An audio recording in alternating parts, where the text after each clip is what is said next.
This is a WWN Publishing Group recording. Copyright 2017, all rights reserved. This is an abridged version of Hot Georgia Rein by Martha Sweeney to make the story appropriate for all listeners on YouTube. Read to you by the author. If you want to read the complete story, you can find the ebook or paperback online. Links are provided below in the description. Chapter 13, Ivy. "Henry," I call meekly, peering into his barn through the 5-inch crack of the door. "Henry?" It doesn't take long for him to pop out from the shadows. "Hey," I greet when we make eye contact. "Hey," he replies with a wicked grin as he gets closer. "I'm not here for that," I claim, knowing we need to talk first before anything else between us happens. His smile widens, calling my bluff. "I'm serious," I announce, mustering enough resolve to stand firm to my intention for being here.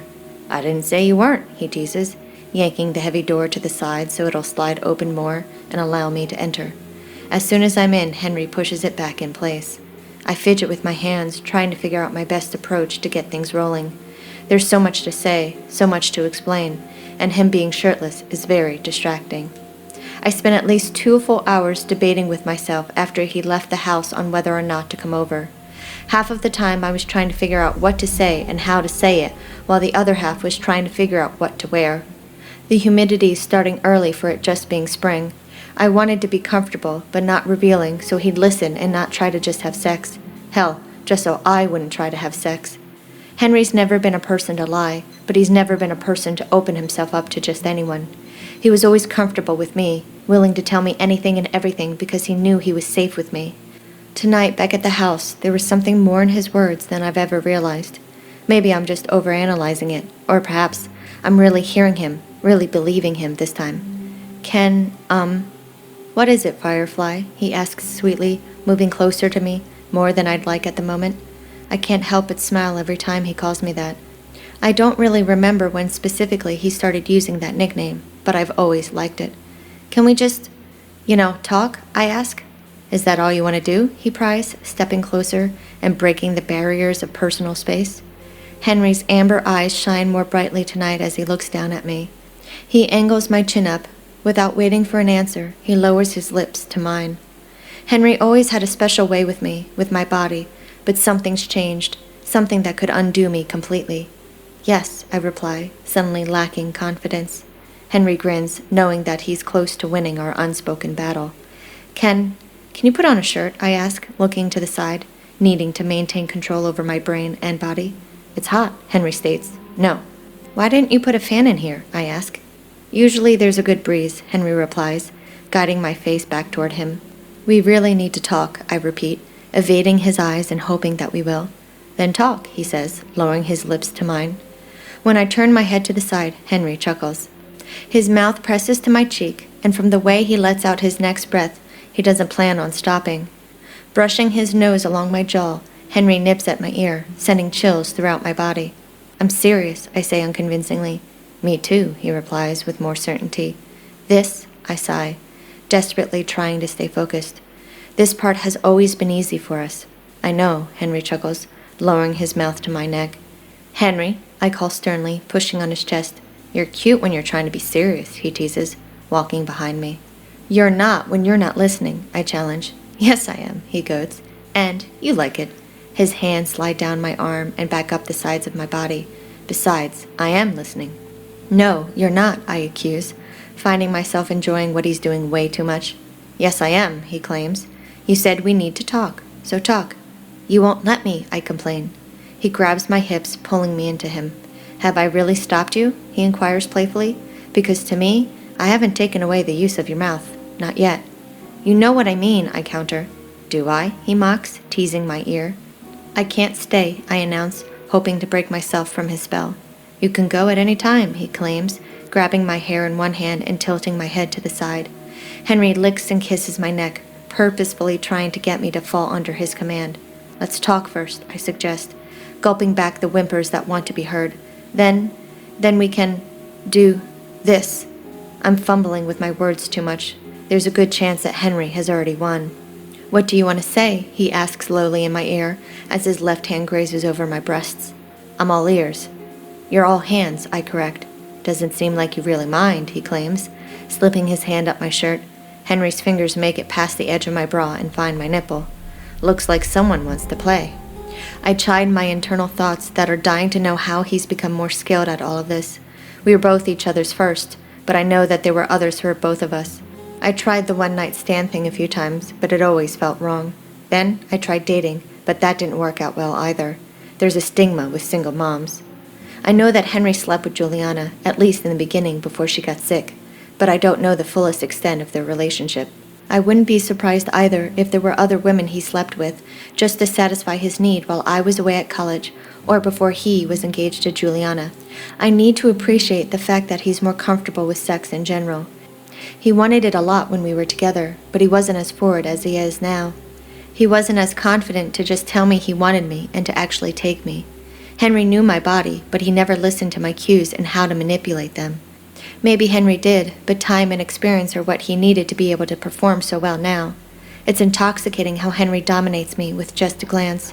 I'm sure that our history works in his favor, as well as the fact that it had been a while since I had sex before the night of the wake. We need to talk, I barely say. Looks like our bodies would rather talk, Henry replies deviously. You can't stop touching me. Says the man with his hands up my shirt, I goad, trying to deny even to myself that my hands are caught up in his hair and the arm that is across my chest. Let me in, he commands softly. I already have, I remind, twice. Let me in, he repeats, dipping his hands to the edge of my shorts. Let our bodies talk first. No, I object, though my body is already siding with him. My ass presses harder into his groin. I'm not asking, Firefly, he states, spinning me to face him. I know I don't need to, not with you. His mouth claims mine and he lifts me up by my waist. Henry uses his free hand to guide my one leg up, curling it around his hip. The other one follows without question, not liking the odd angle. You need to ask, I challenge breathlessly. Not since you said always yours, he contends, lowering me to his bed. We need to. My voice trails when his mouth lands on my stomach, as his hands frantically take off my bottoms. If I had said no, Henry would have stopped. He would not have forced himself on me. Yet I didn't. I didn't want to say it. I need him just as bad as he needs me. Our bodies rock and sway together like a tree blowing in a hot summer breeze. At some point, I think I hear it starting to rain outside, but I don't bother to really check. Instead, I focus on the storm between us that has always been there. What did you want to talk about? Henry asks, walking back to his bed naked and with 2 cups in hand. Stuff, I say, shrugging my shoulders. I take one of the glasses when he offers it. Stuff, he questions softly. Can you cover up, I request. No, he chuckles, sitting down next to me. I tighten the sheets around my breasts, needing a little bit of coverage before we start diving into certain topics. Why not, I whine. 'Cause it's hot, he replies, taking a sip of his drink. It's distracting, I announce. Good, he chuckles. Henry, I sigh. I'm not covering up, he informs. You want to talk? Talk. Why do men need to make things so complicated, I huff, wiping my hand over my face. Men don't make shit complicated. Women do, Henry retorts. I glare at him. Men are just as bad as women. Nope, he challenges. The fact that you're debating this point with me is a clear example of it, I state. This is what you wanted to talk about, he asks, changing the subject. No, I sigh. I look at him, all of him. Please, put some shorts on or something. Not happening, Firefly, he contends. Like I said, I'm hot. You're not that hot, I snicker. This coming from the woman I've fucked 3 times in less than 48 hours, Henry challenges. My mouth opens, but words fail me for a few seconds. If you're so hot, then go take a shower and then put on some pants.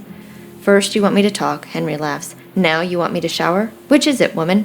I go to answer, but he cuts me off. I caution you, he warns. Why? I gulp. If you want to talk, this is how we'll talk, he says, gesturing to his naked body. I ain't putting on clothes. If you want me to put on clothes, that means we're showering. We? I scoff. Yes, we, he confirms. Ain't no way I'm showering alone when I've got a hot-ass chick in my place, he replies. If we go in the shower, you'll want another round, I whine. And then we end up not talking again. If we go in the shower, you'll want another round, he accuses. Bullshit, I laugh, knowing that I'm fibbing. How about this, Henry offers. We thumb wrestle for it. What exactly are we thumb wrestling for? I check. You win, we shower, and I put on bottoms, he states. I win, we get in the shower and have sex. I'm sensing that my win includes sex, but you're conveniently leaving that part out, I assume. I'm happy to put it in anywhere, he teases, confirming his intent. My head flies back, hitting the wall in frustration. "Henry," I whine, pinching the ridge between my eyes. I feel him take the cup from my hand. "What are you doing?" By the time I open my eyes, I realize that he's scooped me up and is heading toward the shower. "Henry Lee Rein, put me down." "You women are always too indecisive," Henry states, "so I'm deciding." "Put me down," I command. About 5 seconds later, he lowers me and then immediately yanks the sheet from my body. Henry turns on the shower and snatches my wrist, tugging me closer. "No," I protest. "Yes," he commands, claiming my mouth. This is the end of this chapter. Thank you for listening. I hope you're enjoying the story so far. To read the full, unabridged version, you can find a link in the description below. To find out about new releases before the general public, be sure to subscribe to my newsletter. You'll find a link also in the description. Also, to be notified when the next chapter is published, make sure you subscribe to my channel.